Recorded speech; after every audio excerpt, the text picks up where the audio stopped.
안녕하세요. 오늘은 나이에 대한 의미를 한번 생각해 보겠습니다. 얘기 공내편에 나와 있는 내용인데요. 어릴 유자라는 것은 어, 실사에서 아랫부분에 빠진 작을 요자만 취한 것 아니겠습니까? 작을 요자인데 여기다 심력자를 써서 심이 작다. 아직 어리다 라는 뜻인데 이것은 뭐 10세가 되면 그렇게 어리다라고 볼 수가 없는데 어리다고 한 것은 육체가 아닌 학문을 기준해서 말한 것으로서 학문을 처음 시작할 때는 어, 어리다. 심이 아주 약하기 때문에 그것을 심을 청량할 어떤 그 방법이 없다. 이와 같이 표현을 한 것입니다. 두 번째, 이제 20세가 되면 약할 약자라고 쓰는데, 약할 약자는 참 재미가 있습니다. 이 활공자에다가 얼음빅자를 두 개 겹쳐놓은 거잖아요. 요것의 의미는 활을 잡고 당기는데, 학문을 시작한 지 한 10년이 됐어도 그럴듯하게 활을 당길 것 같지만, 활을 당기는 힘이 약해서 그 할을 쓰지 못하는 단계다라는 것을 의미하는 겁니다. 그래서 이제 약간이라는 것은 약 20세를 의미하는 것이고요. 성인이 되는 시기지만 육체적으로는 힘이 아주 강한 상태지만 학문의 입장에서는 아직 약하다. 그런 뜻을 갖고 있고요. 여기에 만일 얼음빙자를 뺀 상태에서 하을 공자를 두 개를 연달아 써놓으면 강할 각자입니다. 아주 강하다는 의미입니다. 즉 육체의 힘은 아주 강하나 학문의 힘은 아직까지 약하다라는 의미를 갖고 있고요. 이제 30세가 되면 장할장자가 됩니다. 장할장자라는 것은 보시게 되면 여기에 그 나무 조각 장자가 있지 않습니까? 나무 조각 장자는 통상 우리가 이제 나무 조각을 의미하지만 침대를 의미하기도 하고 의자를 의미하기도 하고 책상도 의미하기도 합니다. 이와 같이 어떤 그 생활 도구를 만든 장자에다가 선비사자를 딱 써놨다는 것은 어, 40세가 되다 30세가 되다 보면 20년 동안 공부를 한 것 아니겠습니까? 유년부터 시작해서. 그러다 보니까, 이제 학문에 어지간한 것에 대해서는 하나의 그 선비사자라는 것이 하나에서 열까지 모든 것을 통달했다. 즉, 배우기는 다 배웠다라는 뜻을 의미합니다. 그러므로 배웠으므로 선비세자는 이것이 배웠다는 의미로서 도끼를 의미하지 않습니까? 도끼를 의미하기 때문에 도끼를 딱 들고서 의자에 앉아 있는 상태다. 그러므로 참 그 씩씩하다. 이런 의미를 갖게 되는 것입니다. 즉, 이 30이 되면 이만큼 학문을 배워서 씩씩함으로 이그 침대 장사를 쓴 것처럼 의자를 놓을 수 있는 집을 그러니까 집을 구할 수 있는 나이가 돼서 여자를 얻어서 결혼할 수 있는 능력이 돼 있는 상태 그만큼 이제 건강하고 씩씩하다라는 것을 의미했습니다. 다음은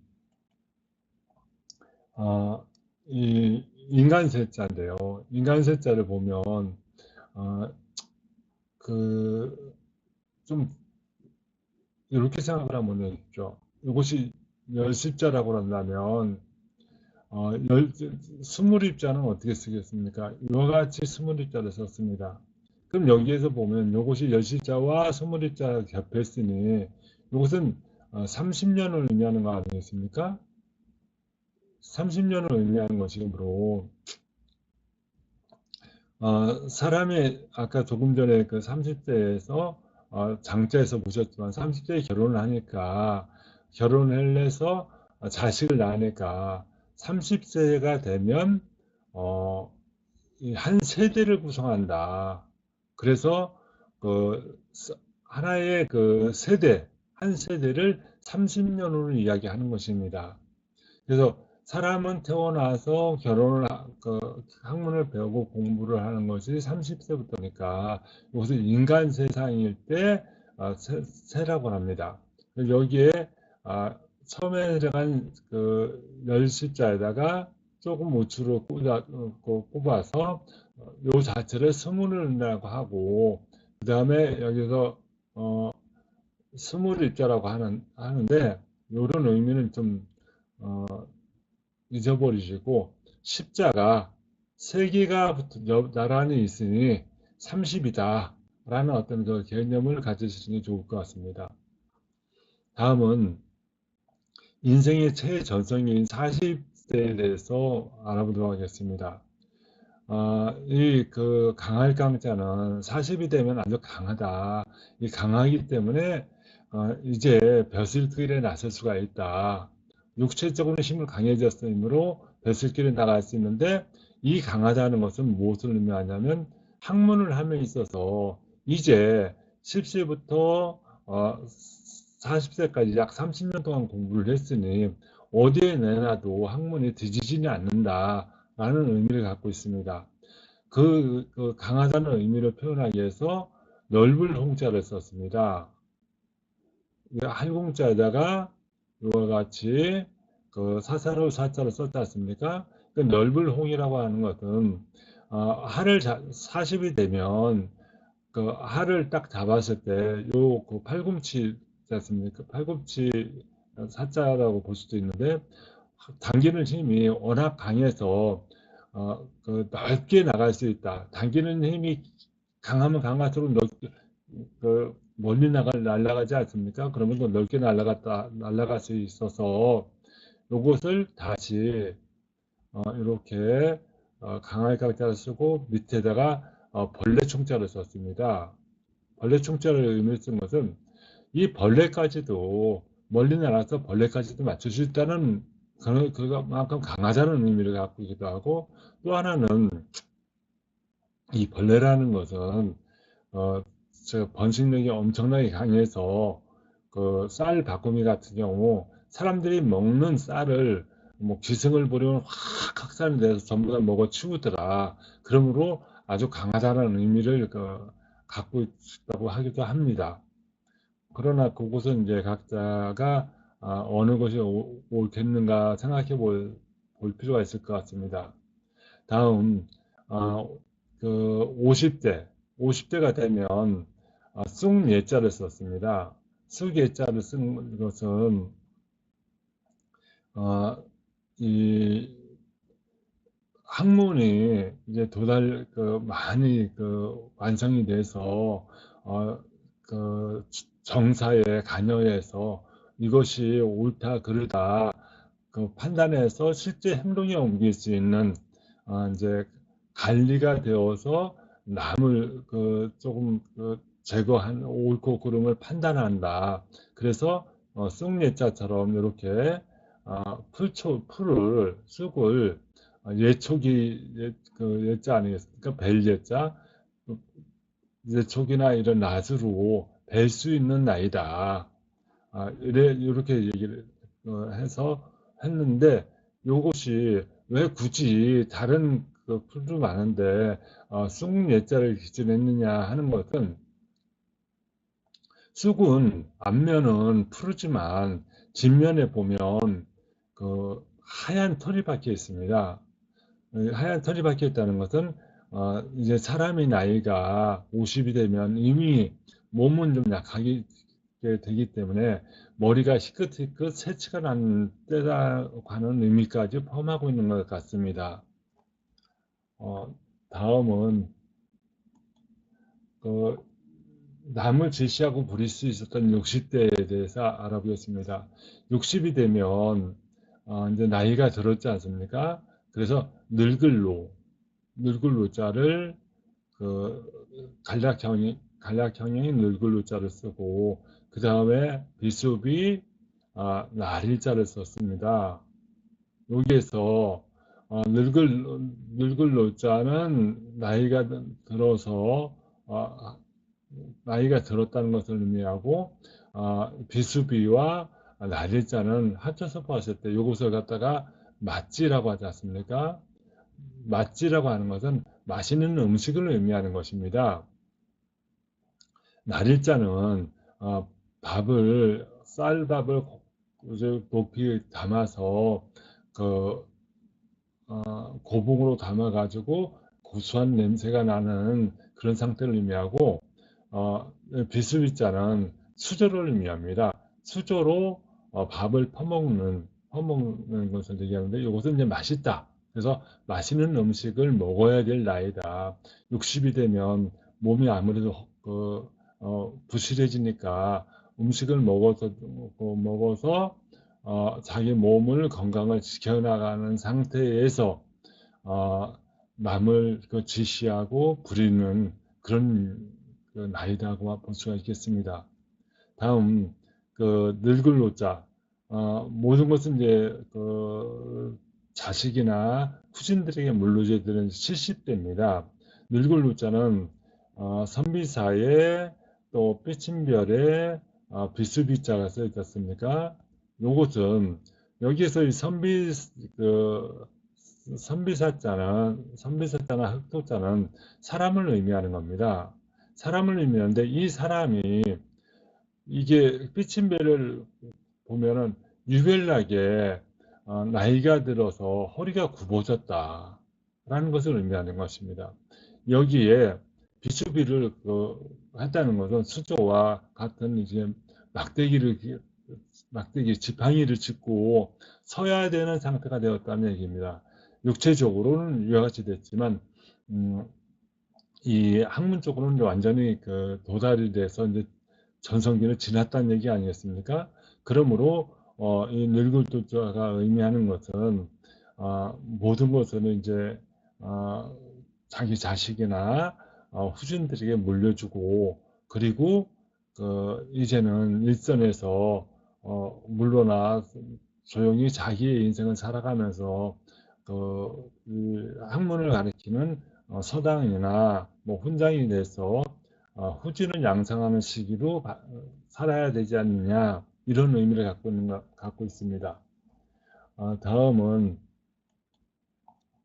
어, 인생의 80이나 90이 되면 늙은이 모자랐습니다. 늙은이 모자라는 것은 이 사진에서 보시는 것처럼 뭐 턱수염이 됐든 머리가 됐든 이제 하얘지지 않습니까? 이러한 것은 늙을 노자에다가 늙을 노자에다가 터럭모 털이라고 하죠. 터럭모 이 남은 것이 그, 그 털밖에 안 보인다. 사람들도 늙은 사람들을 보면은 일단은 머리털이나 턱수염이 모두든지 하얗지 않습니까? 요렇게 이제 늙은이를 표시할 때 털을 기준해서 봤기 때문에 이것을 갖다 늙은이 모자라고 합니다. 이것은 이제 80이나 90이 되면 이게 털이 하얘진다는 것은 무엇을 의미합니까? 콩팥의 기능을 거의 다했다. 정력을 잃었다. 그러므로 후손을 생산할 능력이 없다. 또 콩팥이라는 것은 피를 이렇게 걸러주는 역할을 하는데 걸러주지도 못하다 보니까 심장의 활동도 원활하지 못하다라는 것을 의미하는 것이고요. 그래서 어, 90이라는 것은 더 나가서 흰백자를 딱 썼습니다. 흰백자에다가 털모자 써서 털이 완전히 씌었다. 하얗게 서리가 내렸다.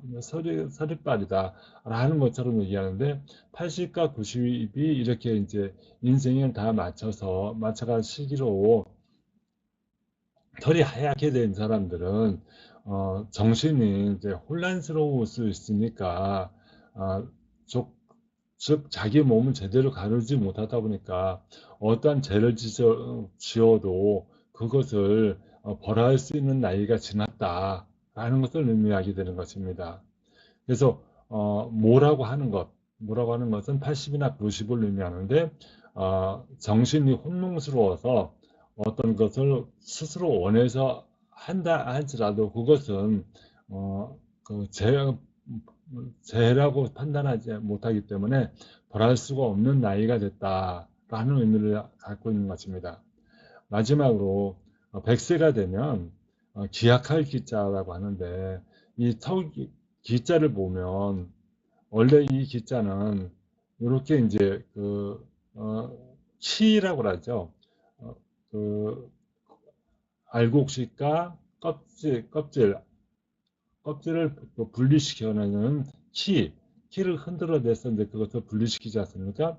거기에 이제 두 손으로 받든다 해서 요것을 이제 어떤 기준을 이렇게 삼게 되는 건데요. 즉 이제 이 껍질과 곡식을 구분하는 어떤 그 기준입니다. 그래서 요것을 갖다 이제 거기자라고 하지 않습니까? 어느 것을 지칭할 때 이렇게 기자로 얘기하고 이러한 상태가 여기 다를 자를 딱 쓴 것은 다루는 어떻습니까? 이제 금음에서 보름달이 되는 가정에 반달 유지 않습니까? 이런 식으로 상현달, 하얀달, 반달 또 그 만월 이렇게 하다 보니까 어떤 그 돌아오는 시기가 있다 이겁니다. 그래서 시기가 있어서 어떤 이제 돌아가실 날짜를 기약할 수 있는 나이다 해가지고 100세라고 하면 어, 이 어떤 것을 기약할 수 있는 나이가 돼서 많은 사람들로부터 기림, 경건함이라든가 경외함이라든가 존경을 받는 그런 나이다라고 평가를 냈던 것입니다. 이러한 것에 대해서 한번 잘 생각해 보면 나이라는 것이 참 여러 각도에서 생각해 볼 수 있는 나이다. 특히 학문을 함에 있어서는 좀 더 깊게 생각해 볼 수 있는 나이다 하는 것을 알게 될 수 있습니다. 오늘은 여기까지 하고 다음은 공자가 말하는 나이에 대해서 한번 알아보도록 하겠습니다. 감사합니다.